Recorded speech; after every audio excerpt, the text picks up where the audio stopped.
다 같이 찬송가 545장, 찬송가 545장, 이 눈에 아무 증거 아니 베어도 찬양 드리겠습니다. 찬송가 545장, 찬송가 545장, 이 눈에 아무 증거 아니 베어도 찬양 드리겠습니다.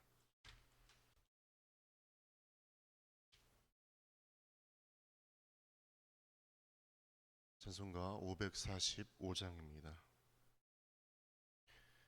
이 눈에 아무 증거 아니 베어도 믿음만을 가지고 선을 거두며 이 귀에 아무 소리 아니 들려도 하나님의 약속 위에 서리라.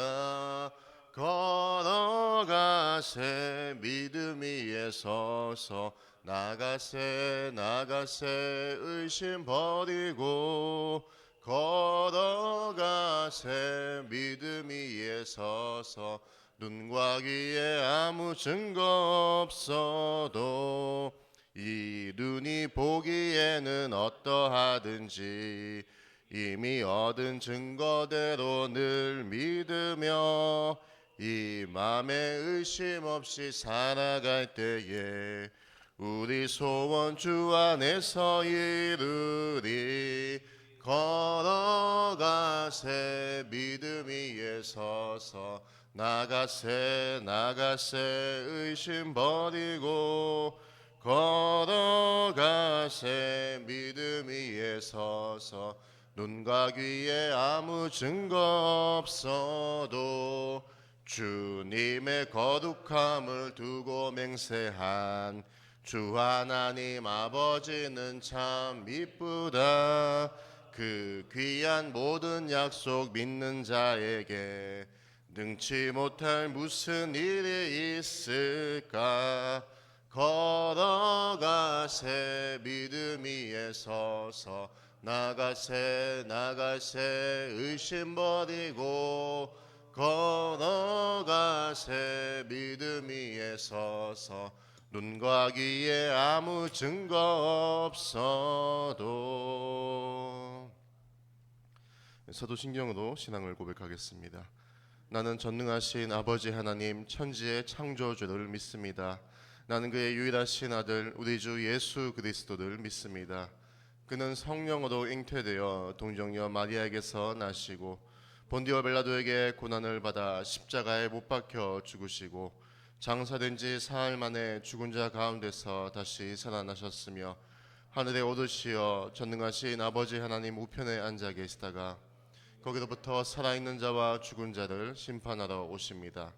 나는 성령을 믿으며 거룩한 공교회와 성도의 교제와 죄를 용서받는 것과 몸의 부활과 영생을 믿습니다. 아멘. 오늘 말씀 보겠습니다. 보실 말씀은 예레미야 42장 1절에서 14절까지 말씀입니다. 예레미야 42장 1절에서 14절까지 말씀입니다. 예레미야 42장 1절에서 14절까지 말씀입니다. 구약 1120년쯤에 있습니다. 구약 1120년쯤에 있습니다. 다 찾으신 줄로 알고 제가 먼저 읽고 교독하겠습니다. 이에 모든 군대의 주휘관과 가레야의 아들 요하난과 호사야의 아들 여사나야와 백성의 낮은 자로부터 높은 자까지 다 나와 선지자 예레미야에게 이르되 당신은 우리의 탄원을 듣고 이 남아있는 모든 자를 위하여 당신의 하나님 여호와께 기도해 주소서. 당신이 보는 바와 같이 우리는 많은 사람 중에서 남은 적은 무리이니 당신의 하나님 여호와께서 우리가 마땅히 갈 길과 할 일을 보이시기를 원하나이다. 선지자 예레미야가 그들에게 이르되 내가 너희 말을 들었은즉 너희 말대로 너희 하나님 여호와께 기도하고 무릇 여호와께서 너희에게 응답하시는 것을 숨김이 없이 너희에게 말하리라. 그들이 예레미야에게 이르되 우리가 당신의 하나님 여호와께서 당신을 보내사 우리에게 이르시는 모든 말씀대로 행하리이다. 여호와께서는 우리 가운데 진실하고 성실한 증인이 되시옵소서. 우리가 당신을 우리 하나님 여호와께 보내면 그의 목소리가 우리에게 좋든지 좋지 않든지를 막론하고 순종하려 함이라. 우리가 우리 하나님 여호와의 목소리를 순종하면 우리에게 복이 있으리이다 하니라. 10일 후에 여호와의 말씀이 예레미야에게 임하니 그가 기리아의 아들 요하난과 그와 함께 백성이 낮은 자로부터 높은 자까지 다 부르고 그들에게 이르되 너희가 나를 보내어 너희의 간구를 이스라엘의 하나님 여호와께 드리게 하지 아니하였느냐. 그가 이렇게 이르니라. 너희가 이 땅에 눌러 앉아 산다면 내가 너희를 세우고 헐지 아니하며 너희를 심고 뽑지 아니하리니 이는 내가 너희에게 내린 재난에 대하여 뜻을 돌이킴이라. 여호와의 말씀이니라. 너희는 너희가 두려워하는 바벨론의 왕을 겁내지 말라. 내가 너희와 함께 있어 너희를 구원하며 그의 손에서 너희를 건지리니 두려워하지 말라. 내가 너희를 불쌍히 여기리니 그도 너희를 불쌍히 여겨 너희를 너희 본향으로 돌려 보내리라 하셨느니라. 그러나 만일 너희가 너희 하나님 여호와의 말씀을 복종하지 아니하고 말하기를 우리는 이 땅에 살지 아니하리라 하며 또 너희가 말하기를 아니라 우리는 전쟁도 보이지 아니하며 나팔 소리도 들리지 아니하며 양식의 궁핍도 당하지 아니하는 애굽 땅으로 들어가 살리라 하면 잘못되리라. 아멘.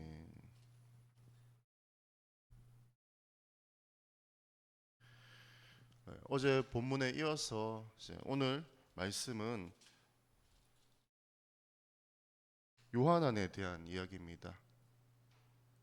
요하난은 앞서 어떻게 이야기했습니까? 요하난은 그다자 총독에게 이스마엘의 계략을 알려주어서 이스마엘에게 암살당하지 않도록 알려준 인물이죠. 어떻게 보면 하나님의 말씀에 하나님 뜻에 순종했다라고도 볼 수가 있습니다. 근데 오늘 본문에서 그 요하난이 하나님께 여쭤보기를 원합니다. 무엇을 여쭤봅니까? 자신의 마음은 애굽으로 도망가고자 싶은 마음입니다. 왜 그렇습니까? 그다자 총독이 이스마엘에게 암살당했기 때문입니다. 이스마엘에게 암살당했다는 것은 바벨론 느부갓네살 왕이 세운 그 대리 통치자가 암살당했다는 것은 결국 바벨론에 대한 유다의 반역을 의미합니다.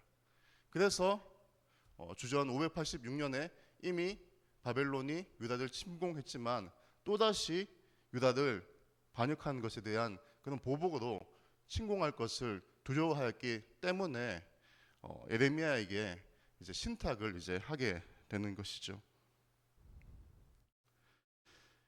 그래서 이스라엘은 굉장한 위기에 빠져 있었고 예레미야는 그러한 위기 가운데 하나님의 뜻을 다시금 유다 또 요한을 비롯한 그런 신탁을 하는 자들에게 다시 뜻을 다시 알려줍니다. 우리 2절 말씀 다시 한번 읽어보겠습니다. 시작. 선지자 예레미야에게 이르되 당신은 우리의 탄원을 듣고 이 남아있는 모든 자를 위하여 당신의 하나님 여호와께 기도해 주소서. 당신이 보는 바와 같이 우리는 많은 사람 중에 남은 적은 무리이니. 결국 요한과 그의 무리들 호사의 아들 여사나와 백성의 낮은 자로부터 높은 자까지 다 나와서 지금과 같은 위기 상황에서 어떻게 해야 될지 하나님께 예레미야를 통해서 그 하나님의 뜻을 묻고 있는 것이죠. 아주 생존이 위태로운 위기의 상황이 바로 오늘 본문 말씀 2절에서 잘 나와 있습니다. 그들은 예언자에게 가야 할 길과 해야 할 일을 보여달라고 요청을 하고 있습니다. 그들의 행동 지침이 되는 여호와의 말씀을 알려달라고 예레미야에게 요청을 하고 있는 것이죠. 본문 4절은 백성의 신탁 의례에 대한 예언자 예레미야의 수락을 보여주고 있습니다. 예레미야는 자신을 찾아온 사람들의 요청을 인용하며 변화시키죠. 이스라엘 백성은 우리를 위하여 당신의 하나님 여호와께 기도해 주소서라고 요청했다면 예레미야는 너희 하나님 여호와께 기도하고로 바꾸고 있습니다. 예레미야의 말에서는 우리를 위하여가 우리를 위하여가 누락되었고 당신의 하나님은 너희의 하나님으로 바뀌었죠. 우리를 위하여가 삭제됨으로써 예레미야는 계시의 특성을 아주 명확하게 합니다. 여호와의 계시는 이스라엘을 위한 것이 아니며 오히려 예레미야는 여호와께서 응답하시는 것을 숨김없이 전해야 합니다. 예레미야에게 신탁을 의뢰하는 자들은 애굽으로 자신의 생각으로는 자신의 뜻으로는 애굽으로 내려가는 것을 기대하고 있겠지만 여호와의 신탁은 그들의 기대에 좌우되지가 않죠. 계속해서 예레미야는 너희의 하나님이라 바꾸어 말하고 있습니다. 예레미야를 찾아온 자들은 여호와를 자신들과 무관한 신처럼 서술하지만 예레미야는 그들에게 여호와를 너희의 하나님이라고 언급하며 여호와와 이스라엘의 관계를 연결시킵니다. 요한왕과 백성은 예레미야에게 진실하고 성실한 증인이 되어달라고 요청을 하죠. 두 단어 아만이라는 동일한 어근을 갖는 표현으로 그들은 두 단어를 반복 사용하여서 진실한 신탁을 기대합니다. 진실한 증인은 거짓 증인과 반대되는 것으로서 유다는 거짓 예언자에게 속아 여호와의 진실된 메시지를 알지 못했고 그 결과 멸망으로 치닫게 되는 것이죠. 예레미야에게 나온 자들은 진실한 증언을 요청합니다. 게다가 그들은 예레미야를 하나님 여호와께서 당신을 우리에게 보내사라고 말하며 예레미야가 여호와의 예언자임을 인정합니다. 이러한 그들의 모습은 예루살렘 멸망 이전 모습과 상반되죠. 포로 이전에 예레미야는 거짓 예언자와 논쟁해야 했으며 여호와의 말씀을 전할수록 죽음의 위기에 직면을 했었죠. 예레미야 앞에 나온 사람들은 절박한 심정으로 여호와의 말씀을 진심으로 따르는 듯합니다. 덧붙여 그들은 좋든지 좋지 않든지 여호와의 음성에 순종하기로 결정을 합니다. 이것은 문자적으로 좋든지 나쁘든지 또는 선하든지 악하든지를 의미합니다.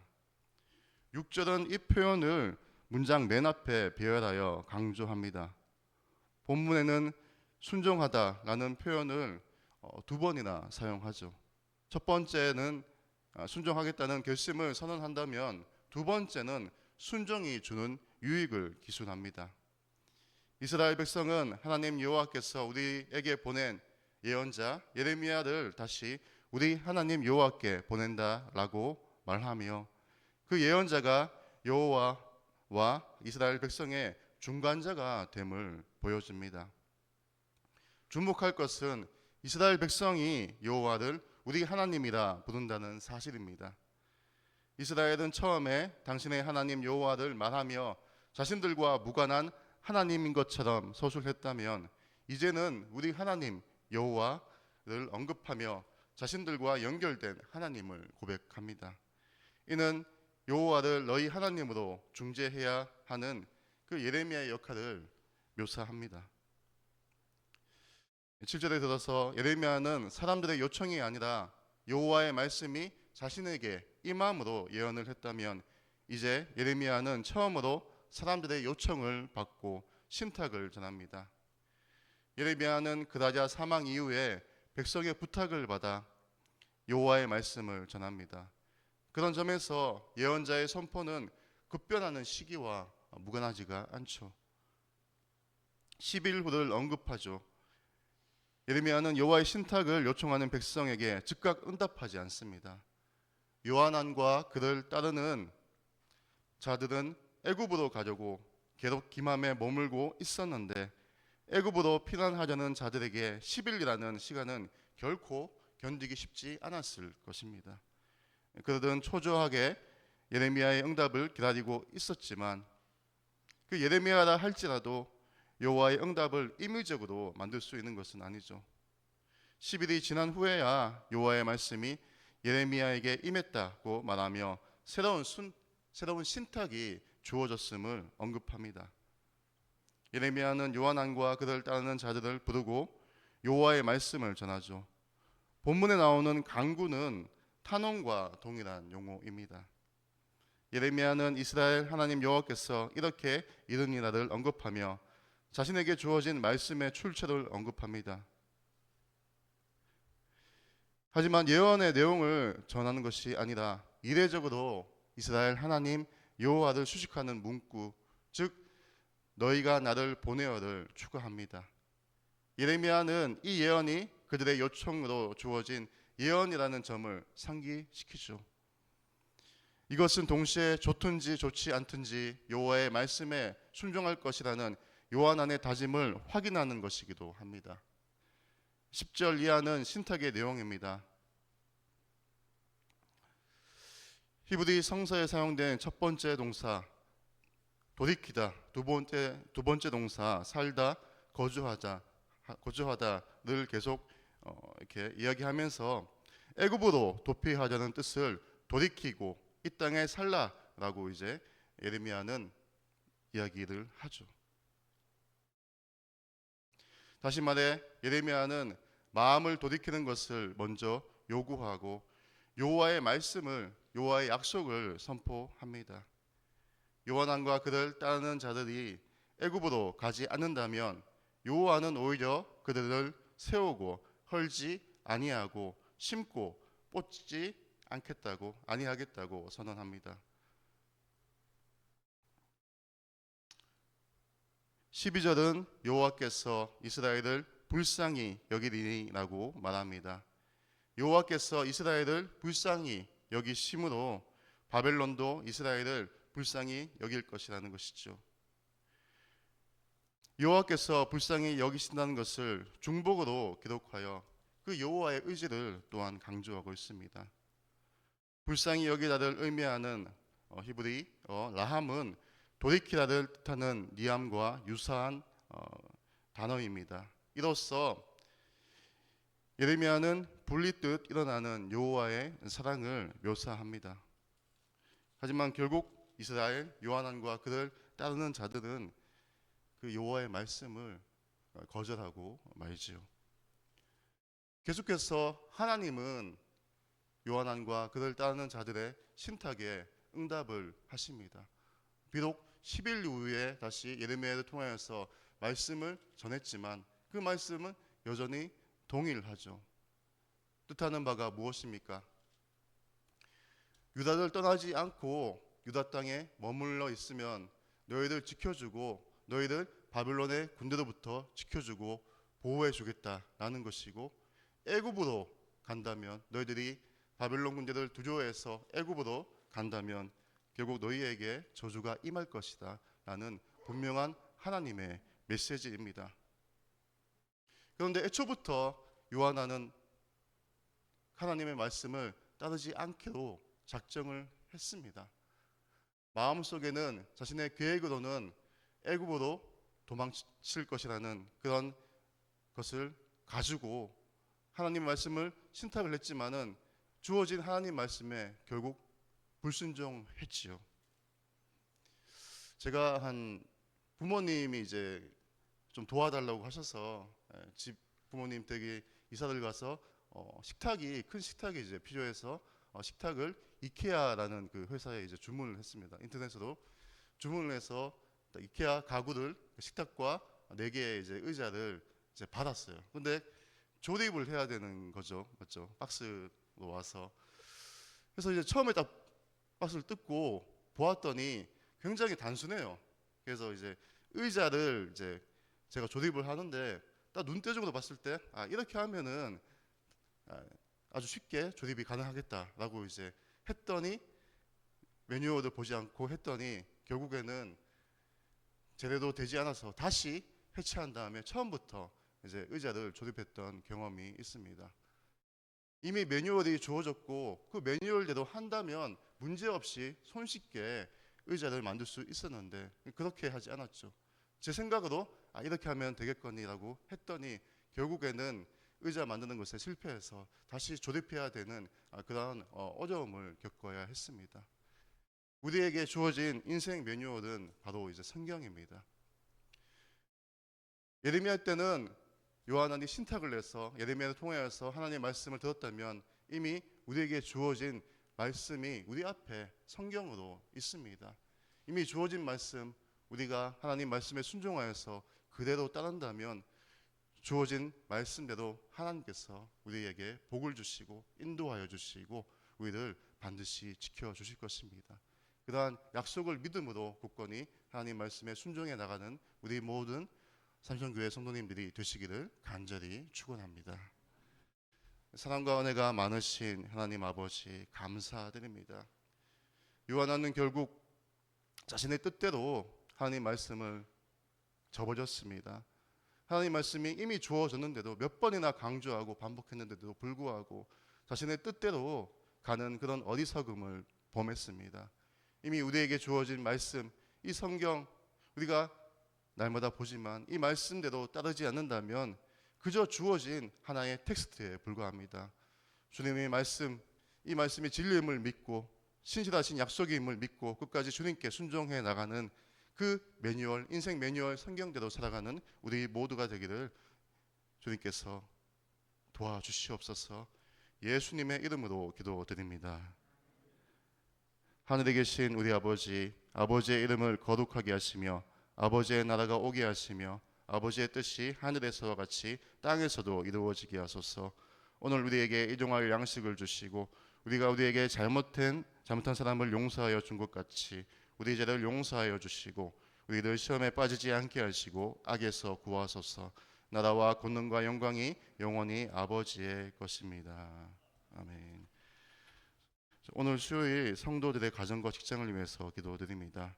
올해 가정마다 하나님의 은혜와 성령의 기름 부으심이 있도록 성도들의 직장과 생업에 번창을 주시고 직장 속에 그리스도인으로 승리하는 성도가 될 수 있도록 환우들의 치유와 회복을 위해서 또 수요예배 활성화와 말씀 전하는 설교자를 위해서 그리고 이제 내일 중고등부 여름 수련회를 대전 모건대학교로 떠나게 됩니다. 오고 가는 길 안전하게 지켜주시고 정말 우리 아이들이 주님의 말씀을 들음으로 회심하는 그런 놀라운 역사가 있는 은혜 가득한 수련회가 될 수 있도록 함께 주여 크게 외치면서 기도드립니다. 주여!